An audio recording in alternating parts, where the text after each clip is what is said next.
Bienvenidos otra semana más a Prismas del Fútbol. Después de un parón de 2 semanitas, entre medias de las vacaciones de Navidad, ya estamos de vuelta con nuevos invitados, con nuevas historias, con nuevos prismas de este deporte que tanto nos gusta.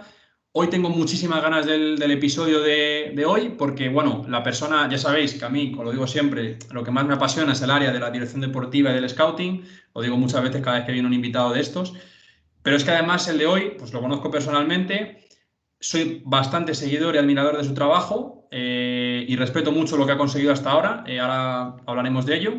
Y creo que va a ser una charla que, a pesar de que a lo mejor, pues José Manzanera, cuando vino, pues era director deportivo de la Cultural Leonesa con una gran trayectoria en el fútbol, quizás el invitado de hoy tenga menos trayectoria, pero yo creo que la riqueza de lo que nos puede contar y la capacidad que tiene está demostrada de sobra y creo que os va a causar una impresión muy buena a todos los que os gusta también este mundo, tanto como a mí. Así que nada, Alberto, bienvenido aquí a Prismas del Fútbol. Joder, Nacho, vaya presentación. Nada, muchas gracias por invitarme. Ya sabes que he escuchado mucho de tus podcasts y, joder, siempre se habla mucho y muy bien de fútbol, así que nada, de verdad que un placer estar aquí contigo hoy. Ya te he dicho que el listón está alto con el tema de dirección deportiva, a la gente le gusta mucho y también la gente que ha venido pues ha dejado muy buenos programas, así que sin presión, pero bueno, que ya sepas lo que hay. Bueno, yo contaré desde mi posición y desde mis ideas, mis creencias, lo que crea oportuno. Sé que ha venido gente de mucho nivel y de los cuales he aprendido mucho y les he seguido mucho, así que bueno, espero aportar algo a la gente que lo escuche. Segurísimo que sí, yo ya te digo que estoy seguro de que va a ser un gran podcast. Bueno, vamos a darle chicha. Como siempre, lo primero que pregunto a la gente, para la que no te conozca, bueno, ¿quién eres? ¿Cuál es tu trayectoria un poco en el mundo del fútbol? Bueno, ¿en qué rol estás? Bueno, tu trayectoria desde el comienzo hasta el día de hoy. Bueno, pues yo creo que como todos, antes de ser directores deportivos, scouts, secretarios técnicos, pues hay un background de futbolista. Yo empecé aquí en mi barrio, en Moratalaz, en Madrid, y bueno, a los 14 años di el paso al Real Madrid, en el que estuve 9 años en la cantera del Real Madrid. Y nada, luego empecé a bailar de un sitio a otro, Rayo Vallecano, Móstoles, Conquense, Marino del Banco, para acabar en Navalcarnero mi carrera como futbolista. Y llega un momento en que me doy cuenta que esa pasión se está apagando y es verdad que a mí me considero una persona muy apasionada por todo lo que hace y si no encuentro esa pasión me cuesta ser bueno y me cuesta el día a día y creo que cuando te cuesta algo mucho dejas de llegar a la gente y dejas de sentirte valioso. Entonces decidí dejarlo, fue la época de la pandemia, creo que yo siempre digo que por suerte yo no perdí a nadie en la pandemia y a mí la pandemia me cambió la vida a mejor. Ujú. Empecé a hacer una base de datos de futbolistas, en aquella época era tercera división y segunda B. Y nada, pues dedicaba mis días a verme entre 3 y 4 partidos diarios para tener toda la información posible para lo que viniese. Era un mundo que siempre me había gustado, siempre había intentado analizar las plantillas de élite, por qué unas tenían éxito, por qué otras no, mis propias plantillas también en los lugares en los que había estado. También me gustaba todo reflexionar sobre todo eso, más allá de, bueno, de Football Manager, Pro Evolution, que siempre me gustaba firmar a los jóvenes y ver cómo, cómo progresaban. Pero bueno, más allá de eso, reflexionaba mucho sobre las plantillas que tenían éxito. Pasaba mucho tiempo haciendo eso. Y bueno, luego llegó la oportunidad de Navalcarnero, que tuve mucha suerte porque el presidente decidió apostar por una persona muy joven en ese momento, que tenía 27 años. Ujú. Y nada, pasé 2 años en Navalcarnero, teniendo, yo siempre digo, relativo éxito, porque el éxito completo todavía no sé lo que es exactamente. Y luego ya, pues, firmamos en Sanse este verano y creciendo poco a poco, tanto yo como mi equipo de trabajo, Ujú. este caso, el secretario técnico es Adrián Vico, que también se vino conmigo, y ahora hemos incorporado a un chico en prácticas que se llama Matías. Así que muy contentos con la trayectoria, con todo lo que he vivido y sobre todo lo que nos queda por vivir. Has hablado en tu trayectoria, de cuando todavía estabas jugando al fútbol, ¿no? De una cosa que me ha llamado la atención, y es el tema de que tú cuando estabas jugando ya te fijabas un poco en las plantillas y te fijabas más, te imaginabas, pues eso, por qué rendían unas mejor que otras, cómo estaban a lo mejor cohesionados los bloques, incluso ver jugadores y conocer jugadores, imagino también. Es curioso porque la mayoría de gente que está jugando, en mi caso también no es distinto, estamos jugando, y como mucho pensamos en ser entrenadores, pero quizás lo tuyo era ya más una visión enfocada a ser scout o a ser director deportivo, ¿no? Que es cómo te llegó la oportunidad. Sí, es verdad que siempre me he fijado, siempre me he fijado en eso, en los roles mm, que ponía cada entrenador a los jugadores, que me parece súper importante la gestión de los roles, si eran plantillas con un ritmo de piernas alto, cómo se llevaban esas plantillas dentro del vestuario, y llegar a la conclusión bueno, que los veteranos eran muy importantes. Elegir a las 2, 3 figuras referencia y líderes eran muy importantes para el devenir del rendimiento. Coincidió en que la mayoría de los equipos en los que estuve y que tuvieron éxito eran plantillas muy jóvenes, con líderes muy identificados y con líderes muy bondadosos, que siempre miraban el bien común. Y sobre todo también me fijaba en los entrenadores, en cómo administraba la plantilla y cómo iban generando poco a poco esos roles y cómo iban cambiando durante el año. Entonces, somos creyentes de generar sinergias antes de que las sinergias se generen. O sea, generar sinergias desde la captación. Que bueno, me imagino que luego hablaremos un poco de eso, pero nos encanta establecer roles antes de que los roles sucedan. Evidentemente, los roles son cambiantes, pero si los establecemos desde la captación, ayudamos mucho al entrenador y a la gestión del grupo. Has dicho una cosa que me resulta interesante, que luego la quiero tratar un poco más en detalle, porque sí que es cierto que se habla mucho, y de hecho el último episodio que hicimos fue sobre el tema de gestión de equipos, dirección de plantillas y demás, y se achaca mucho al entrenador la dirección de la plantilla, pero el director deportivo también luego en el día a día es muy gestor de la plantilla, de los jugadores enfadados, de los jugadores que a lo mejor generan problemas, de lo que tú dices, esos cambios de roles que lógicamente hay uno que sube, pero solamente hay otro que baje, y eso también hay que saber gestionarlo, ¿no? Sí, nosotros siempre cuando vienen problemas de ese tipo nos vamos a dos situaciones, que es ir a lo emocional, aunque el jugador me esté tratando de algo deportivo, ir a algo emocional, que aunque él esté fallando a nivel deportivo porque se está quejando, que en lo personal vea que es buena persona, que es capaz de ayudar al grupo y sobre todo en dar fuerza al entrenador. En esas situaciones son claves para dar la fuerza al entrenador, para que no haya ninguna duda de, oye, es el entrenador el que te pone o no te pone. Yo no puedo tener esa capacidad, ni debo, ni la quiero. Entonces, son oportunidades muy buenas, aunque parezcan marrones, porque parecen marrones, pero son oportunidades muy buenas para dar esa fuerza al entrenador y para recordar a la persona que se está quejando de que es buena persona y que hay cosas más importantes que o su rendimiento o su falta de minutos en un momento muy determinado del año, porque muchas veces se quejan por momentos muy determinados del año, no generalizan su momento. Entonces, solemos irnos a esos dos aspectos cuando vienen problemas de este tipo. Ya, o sea, para terminar un poco digamos, el bloque de tu trayectoria, sobre todo la trayectoria como jugador, ¿no? Porque ahora quiero que hablemos mucho de Navalcarnero, que ha sido, digamos, tu gran etapa del mundo del fútbol, hasta como director deportivo. Has vivido en clubes grandes, has vivido en élite, en cantera. ¿Qué relación has tenido tú como jugador con los directores deportivos que has tenido en su momento? ¿Ha sido buena, ha sido mala? ¿Te ha servido para aprender también? Es decir, ese saber cómo es la relación desde el punto de vista del jugador te ha ayudado luego a tratar con ellos. Mira, sí, por ejemplo, en el Madrid detecté muy rápido que todas las conversaciones eran muy frías. Y cuando digo frías no tiene por qué ser algo malo. sino te decían directamente lo que pensaban.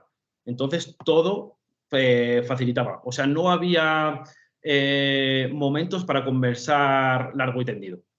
Y eso, por ejemplo, lo he cogido. Yo no tengo momentos con jugadores de media hora ni 40 minutos, porque creo que el mensaje se diluye. Yo, por ejemplo, en el Madrid sabía exactamente lo que estaba haciendo bien y lo que estaba haciendo mal, y lo que esperaban de mí y lo que no esperaban de mí, pero porque no eran conversaciones muy largas, ¿vale? Eran conversaciones en las que me podían escuchar, pero un corto espacio de tiempo.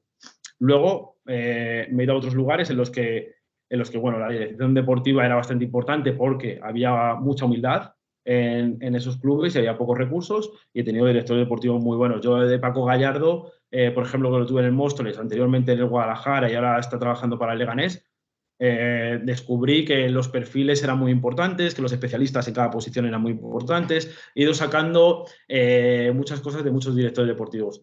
Es verdad que ha habido en otros lugares en los que la figura del director deportivo no era tan importante. Ya sabes, Nacho, que en estas categorías hay muchos clubes que no le dan importancia a la dirección deportiva. Entonces, incluso puede que sea el presidente el que lo haga o puede ser el entrenador el que lo haga. Entonces, ahí no he aprendido demasiado. Pero ha habido en 2 o 3 situaciones que sí me han ayudado para ser la dirección deportiva que somos a día de hoy. Me quedo con 2 cosas que has dicho. Una de ellas es el tema de la asertividad, porque yo lo que tú hablabas de ser frío, yo lo llamo ser asertivo, es decir, dar la información justa y no dar ni más información ni menos información de la que necesitas para resolver una situación. Esa asertividad entiendo que es en la comunicación con el futbolista, tanto la asertividad y la sinceridad. Yo luego hablaremos de qué es lo que tiene que tener un buen director deportivo, pero entiendo que son claves, ¿no? Para poder tener una buena relación sana con el jugador. Sí, totalmente. Yo, mira, Nacho, siempre lo hablo con Pablo, el míster. A mí no me gustan las charlas grupales. No me gusta, desde mi posición. Porque cada persona o cada persona de esas 22 que están dentro de esa charla lo va a interpretar de una manera.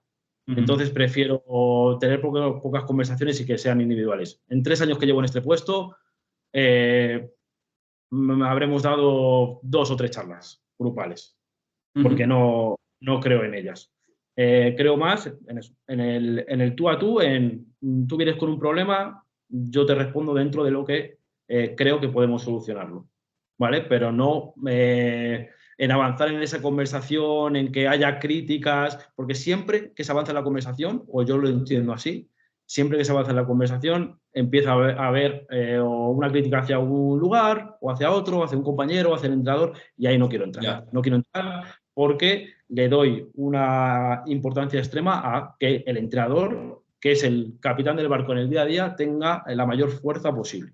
Muy importante eso también. Otra cosa que también de lo que dijiste anteriormente que me ha llegado es el tema de que efectivamente, y también tanto yo lo hemos hablado tú y yo alguna vez, el tema de que en muchos equipos ni siquiera hay una figura de dirección deportiva, de un director deportivo o de una secretaria técnica, y es un poco, o lo que tú dices, por el presidente, muchas veces por lo que escucha, porque el presidente al final la realidad es que no ve fútbol o no suelen ver fútbol, y los entrenadores, que también ven mucho fútbol, pero quizá más enfocado a ver rivales, a ver cómo poder ganarles, cómo poder atacarles. Y sin embargo, no existe esta figura en clubes incluso de segunda red. ¿Cómo ves tú eso? Porque sin hablar de ningún club, obviamente, pero ¿cuál es tu visión sobre eso? ¿Crees que realmente es imperativo que haya un director deportivo en los clubes? A ver, yo me tengo que ganar la vida con esto, Nacho, entonces te tengo que decir que sí. Pero bueno, el fútbol es tan grande y nos ha demostrado tantas veces que hay muchas maneras de ganar, y muchos modelos de dirección deportiva, muchos modelos de éxito, modelos presidencialistas, manager, dirección deportiva, y en casi todos esos modelos se ha ganado. Para mí, defiendo la dirección deportiva porque te genera estabilidad. Entonces, lo decía un poco Taleb, decía algo así como un tonto que tuvo suerte deja que pase el tiempo y demostrará que es tonto y que tuvo suerte. Entonces, yo creo en eso, ¿vale? Yo creo en generar estabilidad en los clubes y no tener golpes de suerte. No me gusta, es más, es algo que me obsesiona. Aunque hayamos hecho 2 terceros puestos, me obsesiona seguir demostrando que no hemos tenido suerte. Y para eso, muchas veces, el volumen de trabajo es grande, pero lo necesito o lo necesitamos para estar tranquilos. Yo la frase que se suele decir mucho, ¿no? Que a mí me gusta también es que una vez puede ser suerte, 2 veces puede ser casualidad, pero ya 3 veces, pues suele ser que has hecho bien las cosas, ¿no? También te digo una cosa, y es una reflexión que tuve hace unos días leyendo un libro que estoy sobre psicología, y es que también es verdad que la suerte juega un papel muy importante, y a lo mejor incluso tú has tenido en puntos de tu carrera, tanto como jugador como editor deportivo, mala suerte en ese sentido pues todos lo sabemos, típico balón que pega en el palo y se va para afuera en vez de irse para adentro. Que realmente la gente, esto no estaba puesto aquí en el programa, pero me parece una reflexión que quiero que me des tu opinión, realmente muchas veces nos cuesta reconocer que la suerte juega un papel muy importante en la carrera de cada profesional en cualquier ámbito. Totalmente, yo creo en la suerte, claro que sí. Lo que no puedo ser es un director deportivo que cree tanto en el largo plazo que se base todo en la suerte. Claro que creo en la suerte. A lo mejor si no hubiese habido pandemia seguiría jugando y a lo mejor me seguiría arrastrando por los campos de tercera división. Bueno, nunca se sabe. Claro que creo en la suerte. O sea, hace escasos meses el Tarazona nos gana en el último minuto y nos priva de un ascenso con el Navalcarnero, que era algo histórico. Claro que creo en la suerte, pero no creo que a largo plazo, como intentamos mirar las cosas, que es a lo mejor a 10 años vista, esos golpes de suerte se repitan o esos golpes de mala suerte se repitan. Claro, está claro que al final la suerte, con pues, lo que se dice siempre, ¿no? Con trabajo se intenta minimizar, pero también eso de llegar a la élite, ¿no? Llegar al máximo nivel, tener una carrera exitosa y querer decir que no ha habido suerte en ese trayecto, pues es un poco también, es una falacia, en mi opinión. Habrá que ver cada caso, pero siempre hay algo de pizca de suerte que puede, como tú dices, en la pandemia, si no llega la pandemia, llega un año antes o después, pues a lo mejor hubiera cambiado tu trayectoria. Con el Navalcarnero, el día del Tarazona, pues lo mismo. Vamos ya, Alberto, a tu paso de jugador a director deportivo en el Navalcarnero, ¿vale? El Navalcarnero, para la gente que no lo conozca, club de la zona este perdón, oeste de la Comunidad de Madrid, que lleva, bueno, que es histórico de tercera división, pero en los últimos años lo ha hecho muy bien las cosas, ha tenido varias campañas en segunda B, ahora nos contarás tú un poco tu trayectoria allí. Te estabas jugando al fútbol, comentas, y pues decides que no quieres seguir, pero claro, el paso a ser un director deportivo, como tú comentabas, con solo 27 años, es algo arriesgado, es algo difícil y es algo que tú, a día de hoy, analizándolo, ¿por qué crees que te eligen a ti como director deportivo y no a cualquier otro que hubiera querido coger ese trabajo? Bueno, yo creo que lo de siempre en los sitios humildes por la falta de recursos. Siempre que hay falta de recursos, agudizas un poco la creatividad, te vuelves más valiente y optas por gente que pueda coger esos puestos a un coste bastante barato. Pero bendito sea Dios que haya clubes así, para gente como nosotros y para gente joven que se atrevan a dar esa oportunidad a personas que parece que no tienen experiencia, pero que a lo mejor en volumen de partidos visualizados tienen mucho más que gente que lleva mucho tiempo en esto. Entonces, vamos, yo creo que es por eso, por la falta de recursos, aunque hay clubes que tienen falta de recursos que siguen optando por perfiles que llevan mucho tiempo, pero es verdad que yo me encontré a un presidente como puede ser Juan Alarcón, que siempre se ha caracterizado por dar oportunidades a jóvenes y que salga bien. Entonces, claro, también yo he tenido esa suerte de que él hace ya mucho tiempo, que lleva haciéndolo mucho tiempo, ha optado por perfiles jóvenes y que han salido bien. Si le hubiesen salido mal, a lo mejor ese modelo lo hubiera cambiado por el camino y no Claro. hubiera optado por mí. Pero ha dado la casualidad o de que optó por gente joven desde hace mucho tiempo y que la mayoría de las veces le ha salido bien. ¿En qué momento estaba en el Carrero cuando tú llegas? ¿Estaba ya en segunda red o estabais en tercera todavía? Es el momento en el que se crea la segunda red. Ajá. Y Es el estabais en momento segunda B. estaba en segunda, el año anterior había sido la segunda B, que fue lo de los grupos raros de 10 y demás, que luego se unían y demás. Ellos lucharon, creo que estaban en el grupo del medio. Había tres zonas que luego luchabas por otro tipo de cosas, por ascender a segunda división, por ascender a la primera ref o por descender de categoría. Y ellos se quedaron en la zona del medio y, bueno, se quedaron en la segunda red. Y yo me encontré al club en una categoría que era ¿no? Y tu llegada se produce a final de temporada, en mitad del año, entiendo que es entre una temporada y otra. Sí, en verano. Sí, Vale. sí. Ahora, cuando tú llegas, siempre se habla de que los entrenadores, pues, tienen esa exigencia, ¿no? De que tienen que rendir desde el primer día, porque al final, la jornada 1 ya estás compitiendo y tienes que ganarla.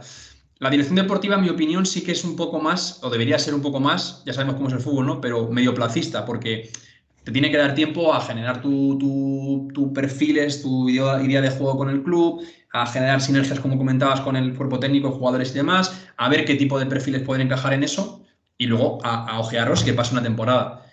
Claro, llegas allí y tienes la necesidad de construir una plantilla. Además, no tienes experiencia porque, bueno, no sé si tienes formación en este tema de dirección deportivo, ahora me cuentas, pero no tienes experiencia desde luego y te encuentras con que tienes que hacer una plantilla. Habrá jugadores que se quieran ir, habrá jugadores que se quieran quedar, otros que tienes que fichar.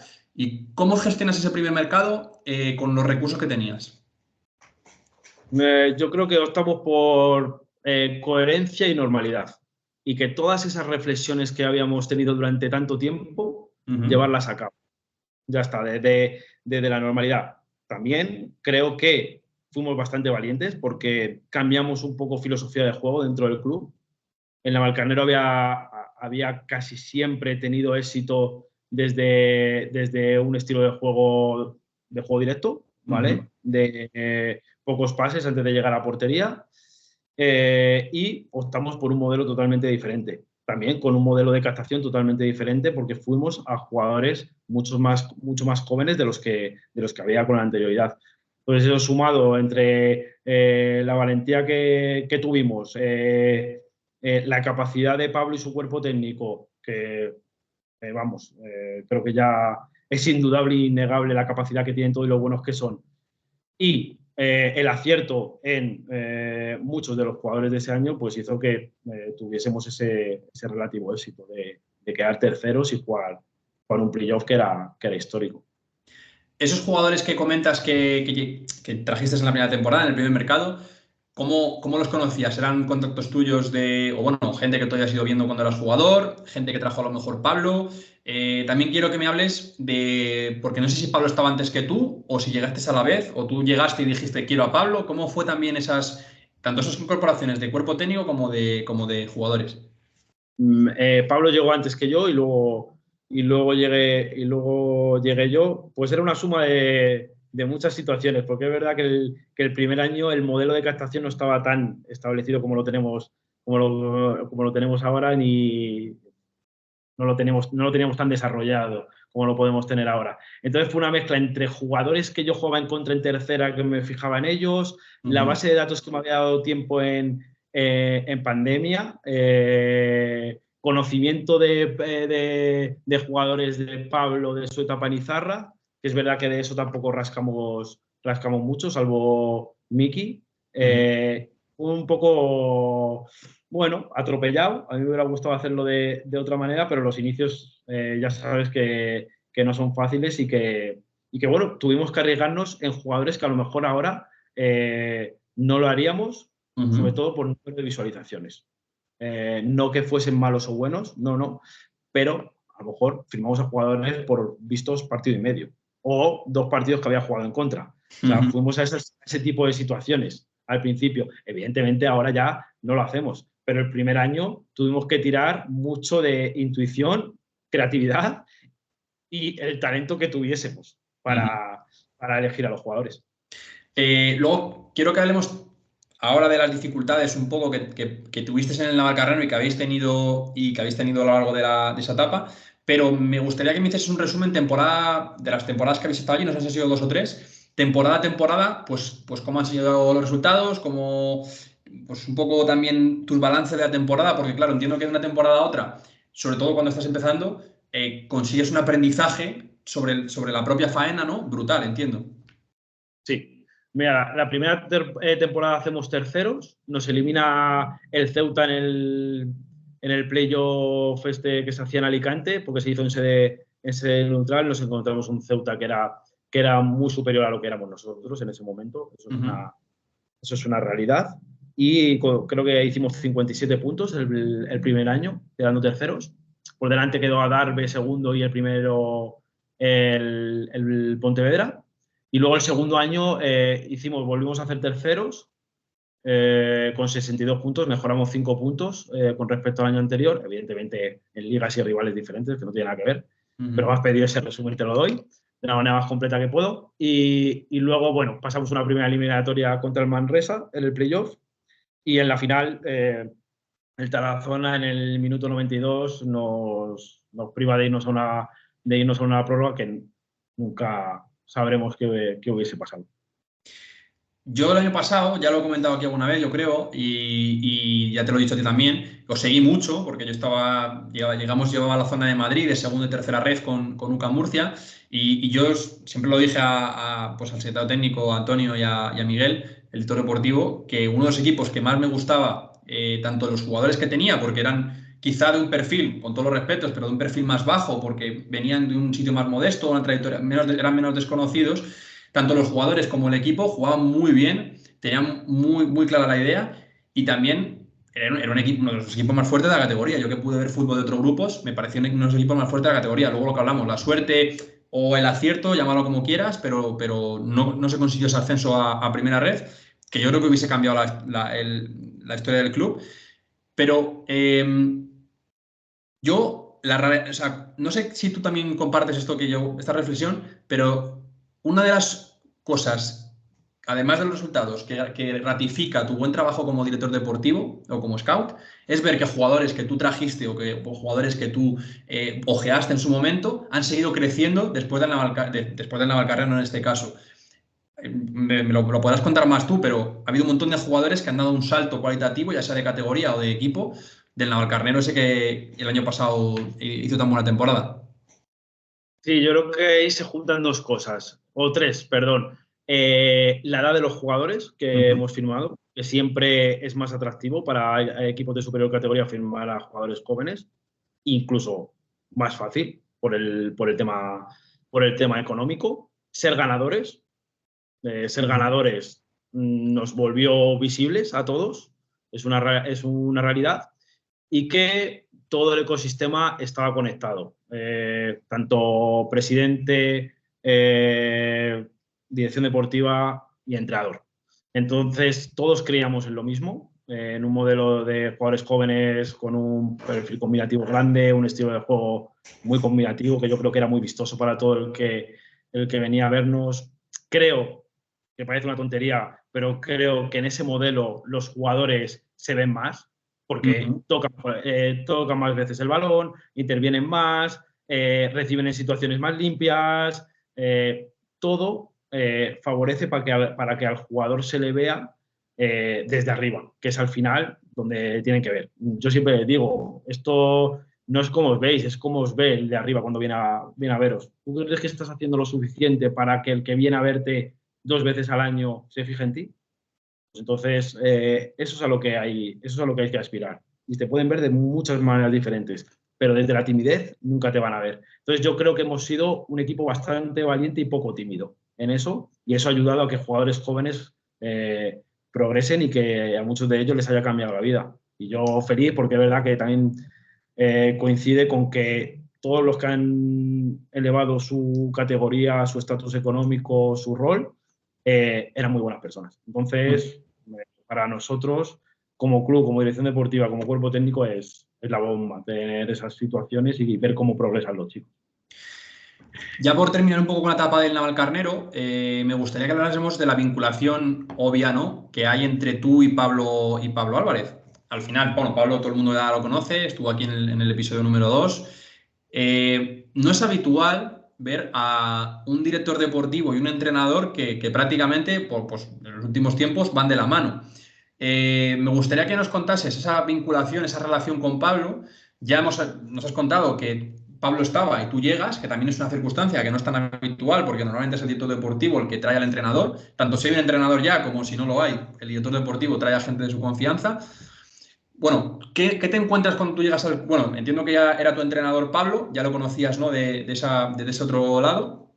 Tú llegas a la dirección deportiva, que en teoría tienes ese poder, esa capacidad de decisión. decides quedarte con Pablo, ¿por qué? Y también cuando salís de Navalcarnero, y eso es algo muy curioso, salís los dos al mismo proyecto. No sé si eso surge porque querían que estuvieses tú como director deportivo y también Pablo como entrenador, o querían a uno de los dos y el otro dijo, pues yo también tengo que ir, o cómo fue. A ver, partido de la base que Pablo y yo nos conocemos desde hace mucho tiempo. O sea, desde hace mucho tiempo hemos jugado juntos cuando éramos niños. Luego tuvimos un impasse de no tener relación porque yo estaba en un lugar, él estaba en el otro. Pero luego volvimos porque a mí me interesaban mucho las cosas que subía en Twitter de fútbol cuando tenía 17, 18 años. Pedí entrenar con él durante un tiempo. Entonces, le conozco desde hace mucho tiempo y no es que me encontrase a él en Navalcarnero. Incluso me ha entrenado también. Ha sido segundo entrenador mío en Móstoles, en Navalcarnero. O sea, que mi relación va más allá. Y yo creo que en esta situación en Sanse consideraron que en un puesto, en una categoría nueva, con unas condiciones nuevas como era el descenso, bueno, pues que querían que el periodo de adaptación fuese lo más rápido posible. Y a mí me pareció una decisión bastante inteligente. Y yo, como me lo dicen mucho, dicen, ¿cuándo te vas a separar de Pablo? ¿Por qué me voy a separar de Pablo? Si es un talento generacional, creo que es uno de esos genios que aparece cada mucho tiempo, lo creo de verdad porque le veo el día a día y le conozco hace mucho tiempo. Me hace ser mejor a mí desde el aspecto egoísta, nos hace ganar mucho, hace crecer a los clubes. ¿Por qué me voy a separar de Pablo? No sé, nos separaremos cuando nos tengamos que separar. Cuando a lo mejor él vaya más rápido que yo, progresando, o yo vaya más rápido que él, o por lo que sea. Pero a día de hoy no tengo esa necesidad de separarme. Y por eso le hemos renovado también hasta 2026, porque nos parece que es una pieza clave para lo que hablamos siempre, Nacho, de generar estabilidad. Ya va más allá de ganar o perder, sino generar esta estabilidad con un modelo, que nosotros firmemos jugadores para un determinado entrenador, que al club se le identifique con una manera de jugar. Entonces, bueno, creemos mucho en eso, los dos, estamos muy conectados y muy alineados con eso. Y también te digo que es una de las cosas que más valoro tanto de él como del cuerpo técnico, es que se enamoran de cada jugador que firmamos desde la dirección deportiva. Entonces, yo quiero un entrenador que le saque rendimiento a las situaciones que firmamos y que no solo se centre en las situaciones malas del jugador, sino que se enamoren de él e intenten hacerle mejor, porque todos nos vamos a ver beneficiados. Eso es una reflexión muy interesante. Y además, es que yo creo que también al entrenador tener tanta confianza con el director deportivo también le genera una estabilidad muy grande. Saber que, oye, que a lo mejor tengo una racha de resultados negativa, una mala primera vuelta, incluso puede una mala temporada, a lo mejor de adaptación, pero va a confiar en mí. Hombre, a ver, lógicamente, pues esto, como tú has dicho, es muy complicado que estéis toda la carrera, la trayectoria juntos, o a lo mejor no, pero sobre el papel es muy complicado. Entonces, pero le genera estabilidad de decir, oye, yo sé que un director deportivo que no me conoce o que me trae ahora y demás, pues a lo mejor me echan la jornada 7. Por lo menos Alberto, que me conoce, pues me va a aguantar más tiempo y voy a poder experimentar un poco más, voy a poder sacar más aún lo que yo tengo dentro y creo que es interesante que un director deportivo y un entrenador estén tan vinculados. Yendo al tema de los fichajes y antes de que nos cuentes un poco más del Sanse, ¿qué participación tiene Pablo en los fichajes? ¿Tiene a lo mejor, él establece el perfil o el perfil lo tiene muy claro de la dirección deportiva? ¿Él da la última palabra? ¿Cómo lo hacéis? A ver, yo te digo, conozco tanto su manera de pensar que sé lo que va a necesitar durante el año. O sea, sé lo que va a necesitar, entonces ya en ese aspecto voy a tiro hecho. Es verdad que durante el año tenemos diferentes juegos desde la dirección deportiva y el cuerpo técnico, que es, bueno, pues darles hojas y que me pongan su 11 preferido del grupo 5 para que yo me vaya haciendo una idea de qué perfiles le gustan y de qué perfiles se sienten más identificados. Y te sorprenderías porque va cambiando, ¿eh? O sea, va cambiando, evoluciona, cada vez le gustan unas cosas porque ven que pueden ser más ganadores con ese perfil y demás. Entonces desde la dirección deportiva le damos mucha importancia a eso, a estar conectados con el entrenador y con el cuerpo técnico. ya partiendo de la base de que sabemos los perfiles que le gustan, a nosotros nos lo ponen más fácil, porque es lo que digo siempre, no es lo mismo ir a una pecera a coger 10.000 peces que ir a coger 500 peces. Entonces, todo es más fácil, todo es más fácil. Creo que el seguimiento es mayor, el error disminuye, aunque siempre existe. Claro.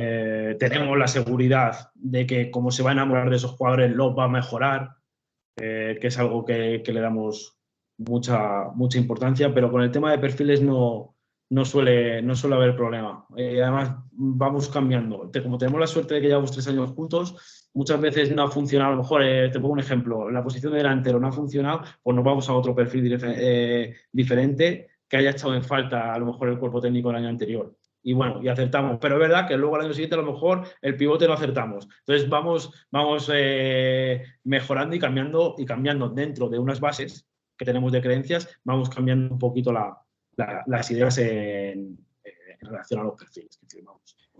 Me ha gustado eso que has dicho de escuchar mucho su opinión a través de onces o no, la manera que sea, pero de escuchar mucho su opinión en cuanto a qué tipo de jugadores le gustan, que ya entiendo que lo conoces de sobra después de tantos años juntos, pero para a lo mejor entrenadores, directores deportivos que no tengan ese contacto, esa confianza tanto con el entrenador, es muy importante. Es que yo al final, ya es mi reflexión, yo creo que el entrenador tiene que participar, en algún momento del proceso de captación tiene que participar el entrenador, más que nada porque al final es la persona que va a poner a ese jugador, ya sea en establecer el perfil, o en decir que sí o no entre 2 jugadores, o en recomendar incluso a un jugador, pero tiene que participar porque es el que los tiene que poner. Pero también creo, y es la reflexión que tú has dicho, y estoy totalmente de acuerdo contigo, al final barriendo para casa, pero que tiene que haber un director deportivo o una figura, digamos, que haga la captación, llámalo como quieras, y una figura que sea entrenador, porque el entrenador tiene mucho trabajo durante la semana y durante el año, como para tener que estar viendo jugadores de otros grupos o jugadores de otros perfiles. Si lo puede hacer, genial, pero la realidad es que ya solo el trabajo que hay en el propio equipo, pues demanda mucho tiempo. Y si tienes una persona exclusivamente dedicada a su parcela, que es la captación, pues al final vas a abarcar mucho más, vas a manejar mejor información y vas a ajustar mucho más con los perfiles si hay esa unión que tú comentabas. Ahora hablando... Yo lo que es, a mí, dentro de la inseguridad que tenemos todos los veranos, los directores deportivos, para elegir a los jugadores, y con todo el volumen que hemos visto y visualizado, o sea, me cuesta entender cómo se puede hacer una plantilla sin este rol. Pero las hay y que salen bien. Pero a mí me cuesta. O sea, Pablo no conoce directamente el seguimiento del 80% de los jugadores que hemos firmado este año. No conoce. Por ejemplo, Guille Perero, que estaba en nuestro grupo el año pasado. A lo mejor de Guille Perero se ha visto los 2 partidos en directo, más los 3 que ha podido visualizar para hacer el análisis colectivo. Pero no se fija directamente en Guille Perero. Se fija en todos. Claro. Entonces, tu capacidad de análisis disminuye totalmente. Pero oye, que si la gente tiene éxito ahorrándose esa figura, mira, se la ahorra y seguramente esa porción del presupuesto se la puede llevar otro. Pero yo, con toda la inseguridad que tenemos en verano y con todos los nervios que tenemos en verano por hacerlo bien, no entiendo cómo los clubes pueden vivir tranquilos sin nuestra figura. Pero oye, totalmente respetable. Estoy de acuerdo, y de hecho el otro día me hicieron una entrevista para hablar de tema de scouting y precisamente hablamos de esto, de que la diferencia entre un analista y un scout, porque a pesar de que puede sonar muy parecido, yo que he hecho las 2 funciones, en analista táctico de cuerpo técnico y scout, es que los partidos que ves, para mí, es mi opinión, son totalmente diferentes. Cuando estás viendo más el jugador y los conceptos individuales de los futbolistas, cuando estás viendo comportamientos colectivos en los que no detallas que si el central derecho se llama Pepe o se llama Juan, sino que estás viendo los movimientos que hace ese central derecho, porque seguramente si no es el central derecho, si no es Luis, será Juan, pero el central derecho va a actuar siempre o casi siempre de la misma manera. Entonces, es muy diferente analizar un partido con relación al último que has dicho,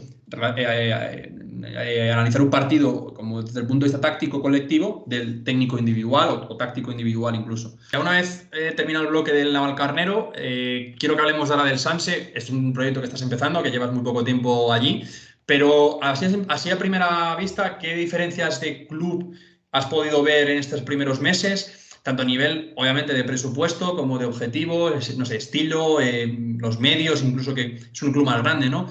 ¿Cuáles son las diferencias que has podido ver de primeras? Bueno, sobre todo el aumento en los diferentes recursos de infraestructura, recursos humanos, recursos económicos. A lo mejor ahora desde la dirección deportiva tenemos que manejar o que liderar a más personas, sobre todo eso. Creo que es un poco más profesionalizado, hay reuniones semanales con propietarios para hacer un seguimiento de todas las áreas del club. Creo que eso también a mí, como director deportivo, que me considero bastante técnico, más allá de gestor, me está viniendo muy bien, porque estoy aprendiendo otras áreas que creo que en un futuro, si progresamos, nos va a venir muy bien. Entonces, sobre todo eso, sobre todo en recursos económicos, infraestructuras, que al final antes era un campo de césped artificial, ahora de natural, que creo que es importante, es un paso hacia adelante, además de que tenemos un campo anexo de césped artificial en las mismas instalaciones, que eso también ayuda mucho, y recursos humanos, que somos más. En el día a día, en las oficinas, se ve más gente que en Navalcarnero. Y Alberto, a nivel de objetivos, entiendo que al final en Navalcarnero lo que hiciste en estos últimos 2 años pues era un poco rendir por encima de las expectativas y de los objetivos impuestos. Al final me imagino que se vería como un regalo, ¿no? Todo lo que conseguiste, los playoffs, etcétera, etcétera. Claro, ahora estás quizás en un equipo que acaba de bajar de primera red y quizás es un contexto más competitivo, bueno, más exigente, mejor dicho, donde hay más presión.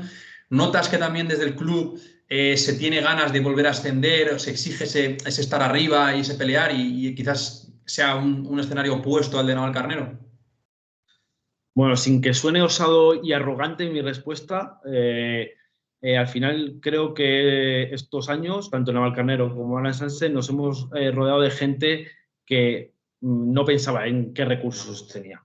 Queríamos ganar y queríamos hacer cosas bonitas, intentar quedar primeros. O sea, siempre hemos tenido esa ilusión y nos olvidábamos un poco de los recursos que teníamos. Creíamos que eran los mejores porque todas las áreas del club habían trabajado bien, entonces creíamos que lo podíamos lograr. Pero es verdad que aquí en Sanse, evidentemente, por ser un club recién descendido, se quiere volver a ascender. Es la intención.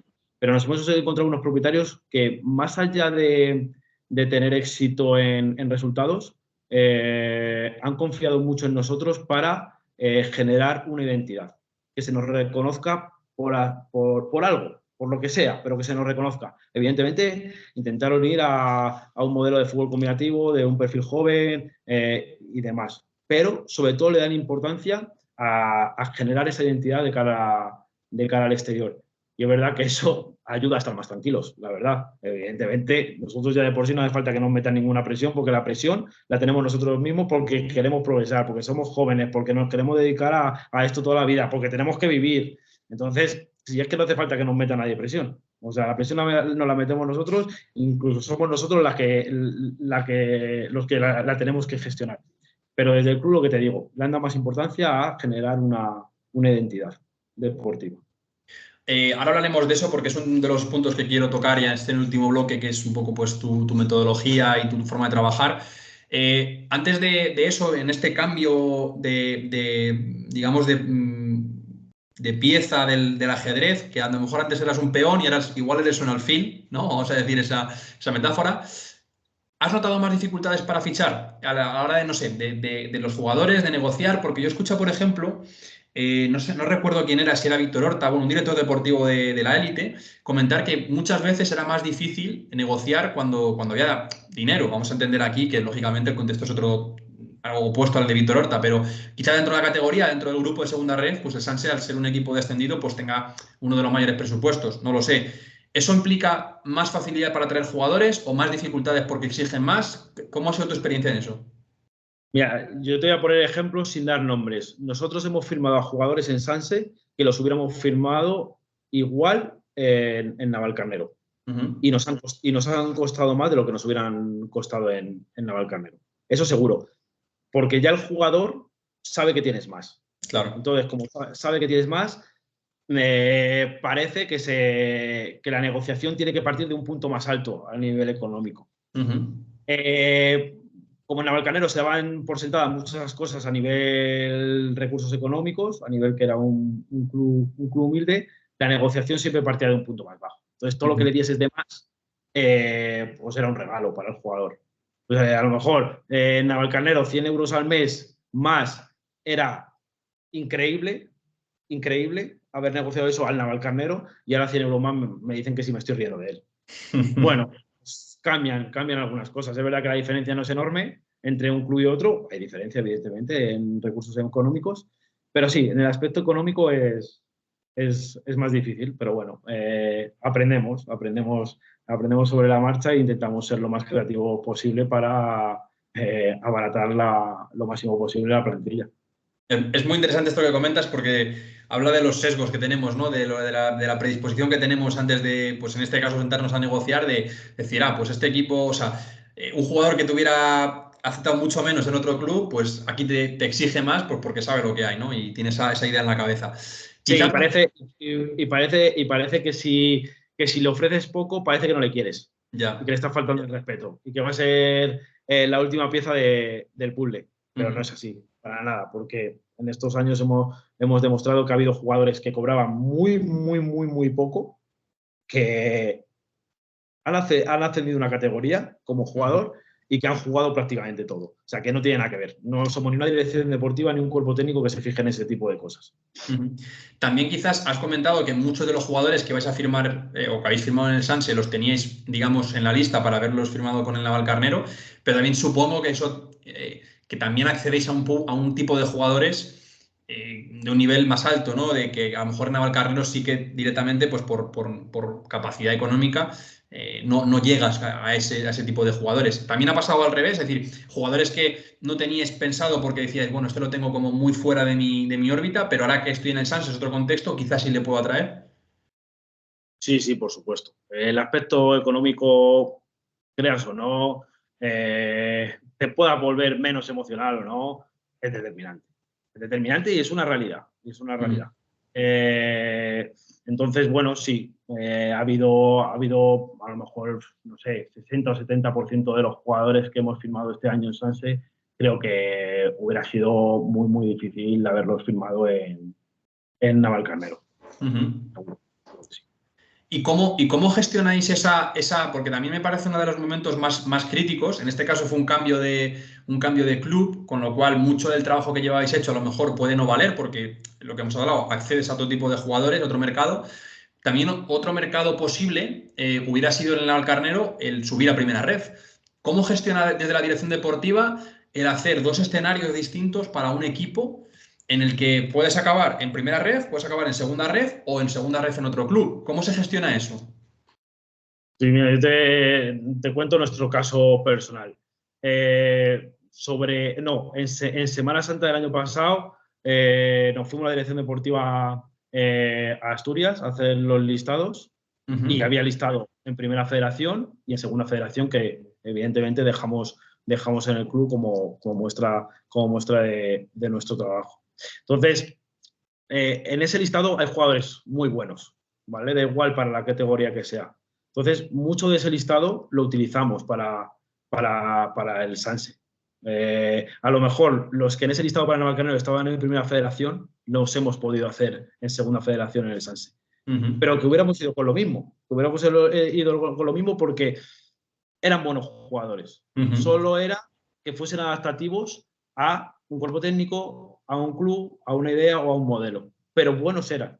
Entonces, para nosotros ese tipo de listados es muy importante, hacerlos en diferentes categorías, porque nunca sabes lo que puede pasar y nunca sabes dónde vas a estar como dirección deportiva. Entonces te tienes que apoyar de eso porque luego el verano te come. Nosotros, por ejemplo, es verdad que nos gusta tener a todos los jugadores muy, muy, muy pronto, tanto a cuerpo técnico como a mí, porque nos gusta generar esa familia desde el primer día y que si sufren desde el primer día todos es mucho mejor porque puedes hacer recordatorio de mira cómo hemos sufrido todos juntos desde el primer día y creo que eso es importante para la gestión. Creo que hicimos 21 negociaciones en 40 días. O sea, que era una barbaridad, pero es verdad que estábamos preparados a nivel eso, lo que tú dices, de elección de perfiles. Nos basamos mucho en los listados que hacíamos durante el año. Ujú. Qué bueno, al final es eso. Es una pregunta complicada porque, claro, es difícil imaginarse dos escenarios posibles, pero a la vez es sencilla de responder. Tú bien lo has dicho, pues bueno, pues imaginándote los dos escenarios posibles, es decir, qué jugadores vamos a firmar en este caso y qué jugadores vamos a firmar en el otro. Puede que haya uno que sí que esté en los dos, pero también puede que haya, como tú has dicho, que cambien por el contexto, la exigencia, todo, ¿no?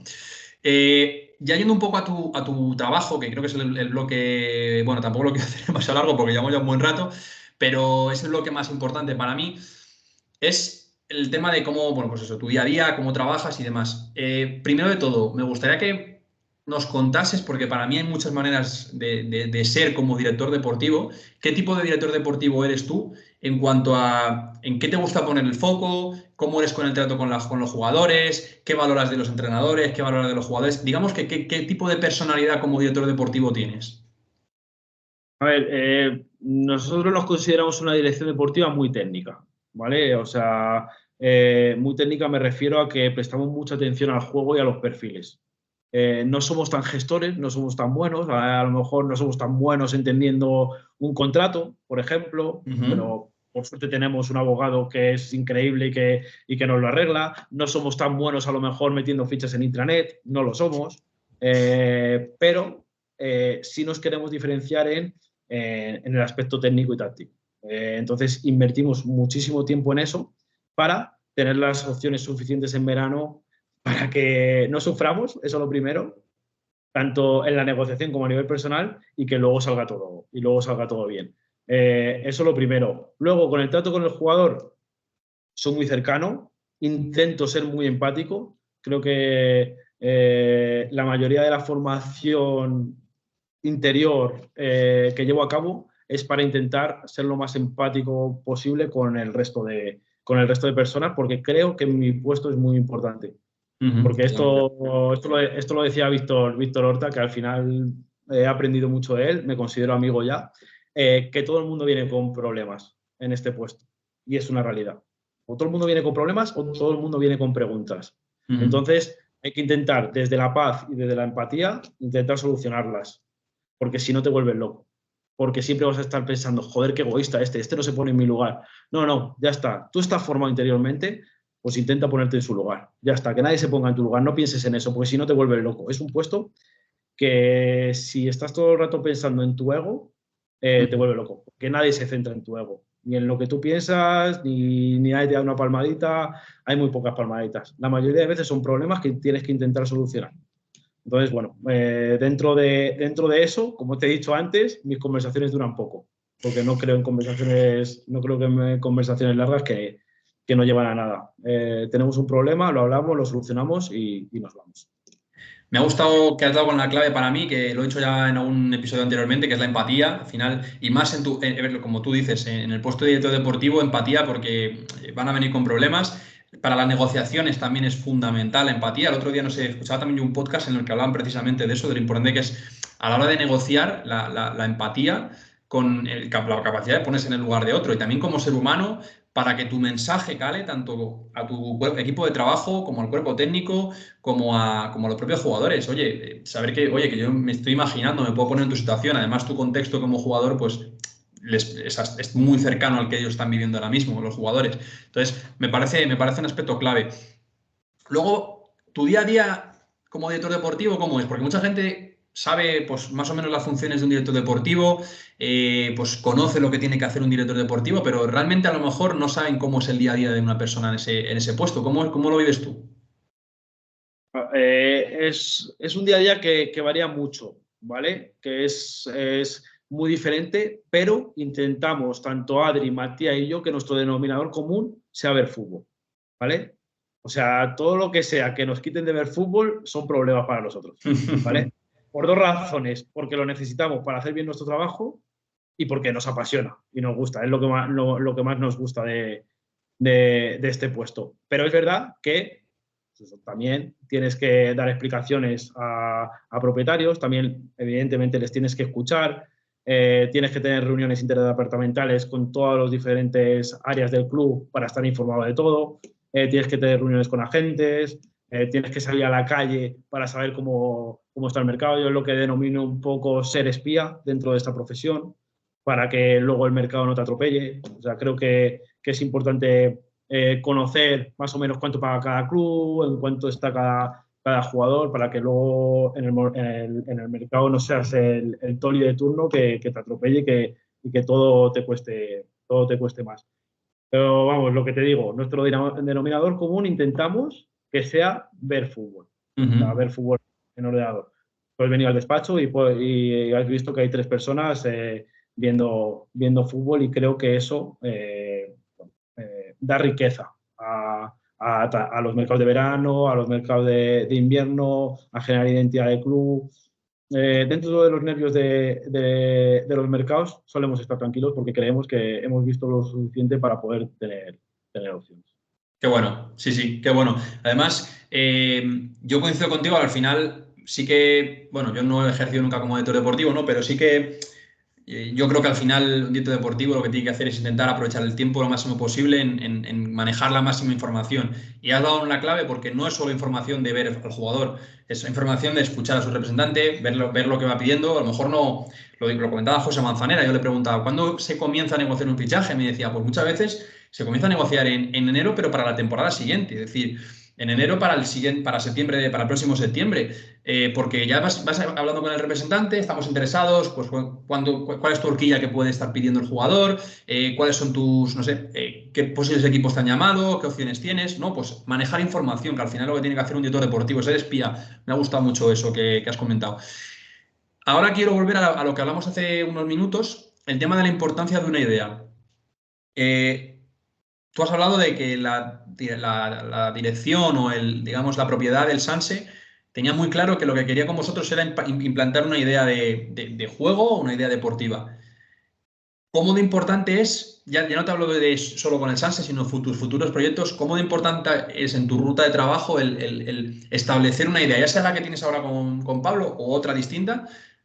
¿Cómo es, digamos, cómo está marcado en tu agenda eso? Esto creo que pertenece más al mundo de la empresa, pero es verdad que el fútbol no deja de ser una empresa. Y creo que sin una idea o sin unas creencias no se puede analizar ni evaluar nada.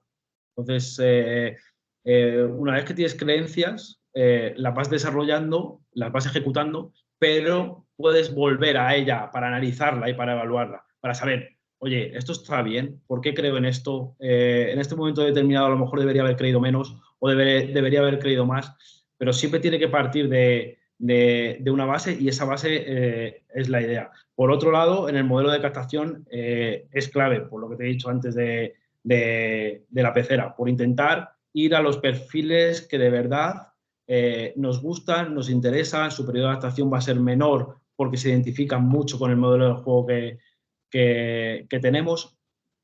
Entonces, sobre todo, tenemos creencias por esos 2 motivos. Por evaluarnos a nosotros mismos y evaluar a los demás, y porque en el modelo de captación de perfiles nos sea más fácil, y sobre todo ayuda al jugador a adaptarse mejor. Es clave. Yo ahí coincido contigo y me parece un error además que se comete o es un error más común en los proyectos que fracasan, ¿no? Que lo que siempre se dice, que no hay viento favorable para el barco que no sabe dónde va. Es una frase a mí que me gusta mucho, la tengo ahí anotada, y es verdad, porque, o sea, si tú mismo no sabes qué es lo que quieres, ¿cómo vas a atraer a los jugadores que tú necesitas? Porque no sabes, porque ahora también haremos un poco el debate de mejores jugadores contra los adecuados, qué opción es mejor, o tú qué opinas. Pero es verdad que yo veo muchos directores deportivos que traen un entrenador que tiene una idea y una filosofía, a mitad de temporada lo destituyen, traen a otro que tiene otra totalmente distinta y dices, joder, aquí hay algo que no está claro, hay una idea que no está clara, porque si estás yendo con este modelo y de repente a mitad de temporada cambias, los jugadores que tienes a lo mejor no te valen. No sé, tú también esto me imagino que lo habrás visto muchas veces. Sí, sí, no, totalmente de acuerdo. Pues, por ejemplo, yo me fijo mucho en el modelo Brighton. Pues bueno, se va Graham Potter, que tenía un modelo combinativo, un modelo ofensivo, un modelo de progresar con el pase. Evidentemente, con diferentes estructuras a las que ahora tiene De Zerbi. Pero la idea general era esa. Era jugadores dinámicos, jugadores de buen control y pase, capacidad de elegir bien, buen ritmo de piernas, rápidos por fuera para poder encarar y superar rivales en 1 contra 1. Bueno, pues entiendes que hay un porqué en ese club, entiendes que hay una idea, pero es que estar todo el rato cambiando de idea no creo mucho en ella. Entonces, porque creo que te vuelve peor, y te vuelve peor sobre todo en el medio y largo plazo. Lo que hemos hablado antes, puedes tener un golpe de suerte cambiando de idea, pero no sé hasta dónde te va a llevar ese golpe de suerte y no sé cuánto puede durar ese golpe de suerte. Sí, lo vemos también en equipos que están en situaciones complicadas deportivamente y quieren un golpe de efecto, traen una persona, pero ese golpe de efecto es un golpe y lo que genera ese golpe, pero luego después, pues vemos que al final no casan, a la larga no casa esa idea nueva. Ya yendo un poco a cómo está la Secretaría Técnica y en el Sanse, has hablado de que sois 3 personas actualmente. Eh, ¿Cómo de importante es tener un equipo dentro de Segunda Ref? A mí me parece un equipo que está bien. Lógicamente habrá equipos con mayor capacidad para tener más scouts. Pero ¿qué importancia le das a tu equipo de trabajo? Luego también te escuché una cosa cuando hablamos tú y yo en privado que me llamó la atención, que era que tú preferías que tu equipo de trabajo estuviese en el día a día del club. También quiero que me desarrolles eso. ¿Y cómo os organizáis a la hora de ver fútbol? ¿Veis todos el mismo? ¿Veis cada uno un grupo? ¿Estáis repartidos? ¿Cómo es un poco esa organización? Sobre todo, Nacho, a día de hoy creo en equipos de trabajo pequeños, porque creo que si tengo scouts por diferentes lugares, no van a detectar la idea que tenemos como club y como dirección deportiva. Y no voy a creer mucho en su información ni en su análisis de jugadores. Entonces, lo que no quiero es engañar. No quiero tener un scout diciéndole que vea un UCAM Murcia a Vélez si de verdad no voy a creer en lo que me va a decir porque no está en el día a día conmigo, no está en el día a día del cuerpo técnico y no está en el día a día del club. Entonces, por eso somos pequeños, aparte de que no quiero tener a gente cobrando una miseria, porque los recursos en esta categoría son los que son. Entonces, no, eso no me gusta. Entonces, y luego, por otro lado, ¿qué vemos? Bueno, pues Adri, que es mi secretario técnico, ve 2 grupos de segunda ref, grupo 4 y grupo 5, que ahí lo tenemos solapado porque yo también lo veo. Primera ref, grupo 2, también lo tenemos solapado que él y yo. Y luego él ve sobre todo División de Honor y Juvenil Nacional, porque va a ser el encargado directo. Ojalá nos salvemos el División de Honor y ojalá nos salvemos el diferente. Será el encargado directo de hacer esos 2 equipos. Entonces, por eso ve mucho Juvenil Nacional y Juvenil División de Honor, con la posibilidad también de División de Honor de captar para primer equipo. ¿Te parece? Bueno, entiendo que al final tú confías mucho en tu equipo de trabajo, en el actual. ¿Crees que es necesario que solapen y que veáis partidos, el mismo partido lo veáis los dos para, bueno, contestar información, no sé, alternar opiniones, compartir un poco eso que habéis visto? ¿Crees que es bueno o a lo mejor os está quitando de ver otros partidos que uno de los dos no ha visto? No sé si me explico. Sí, te explicas. Yo creo que es necesario para seguir formándonos como equipo de trabajo. Creo que si no vemos cosas similares, nunca vamos a hablar de los mismos perfiles y no vamos a saber exactamente qué opina él sobre un jugador y qué opino yo sobre ese mismo jugador. Entonces, a mí sí me parece importante. Igual que me parece importante ir a ver partidos juntos. No lo hacemos de manera habitual, pero de vez en cuando lo hacemos. Porque así veo lo que opina él en el directo y él ve lo que opino yo.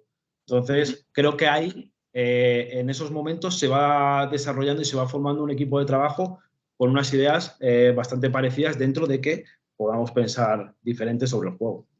Me parece muy interesante. También lo que has comentado es una visión de tener a tu equipo junto, ¿no? Lo que comentabas de poder confiar en ellos. Yo sí que, bueno, al final nunca se sabe, ¿no? La vuelta que da la vida, pero yo sí que me imagino como director deportivo y a lo mejor tengo una visión pues más enfocada a ver más sitios y que la gente al final. ¿Quién más va a conocer el fútbol gallego de pues, jugadores que hay, trayectorias de los jugadores, representantes y demás, que alguien que está viviendo el fútbol gallego? Esa, al final es como todo, es la manta que o te tapas la cabeza y dejas los pies al aire, o te tapas los pies y dejas la cabeza al aire.